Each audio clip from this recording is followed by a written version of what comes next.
Bro Suryavamsa படத்துல வர்ற love சீனை உங்க ஸ்டைல ஃபன்னா பண்ணுங்க ப்ரோ. அட அதை ஆல்ரெடி எடுத்தாச்சுங்க. எல்லாருமே ஃபன்னா மட்டும் பாருங்க, கிரிட்டு பாருங்க. என்ன கல்யாணம் பண்ணிக்கிறீங்களா?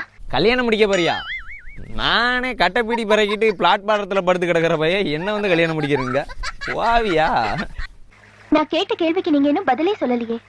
இல்ல ஆமா கேக்குறேன். என்ன கல்யாணம் முடிச்சு நீ என்ன பண்ண போறா? என்ன பண்ண போறா? என் கூட சேர்ந்து கட்டைப்பீடி தான் பறக்கணும். இங்க பேரு வம்பா சொல்றேன், வாழ்க்கைக்கு எடுத்து கிடாது. சீரலையும் செங்கல் வந்து போடுவா பாத்துக்க.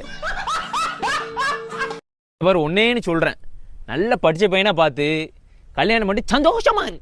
சரியா? சரி கிளம்பு, சாப்பிட்டு போட்டு தூங்க பாப்போம். போ வீட்டு போ. படிப்பு பட்டம்லாம் பார்த்து முன்னுரிமை கொடுக்கறதுக்கு காதல் ஒண்ணு எம்ப்ளாய்மெண்ட் எக்ஸ்சேஞ்ச் இல்லைங்க. அது மனசை பார்த்து வர்ற விஷயம். சொல்ல சொல்ல கேட்கவும் மாட்டிக்கா. எம்ப்ளாய்மெண்ட் எக்ஸ்ப்ளாய்மெண்ட்டுங்க என்ன கதைன்னு தெரியல. பச்சை மட்டும் உரிச்சாலும் சரி வரும்னு நினைக்கேன். ரோஜா பூ சின்ன ரோஜா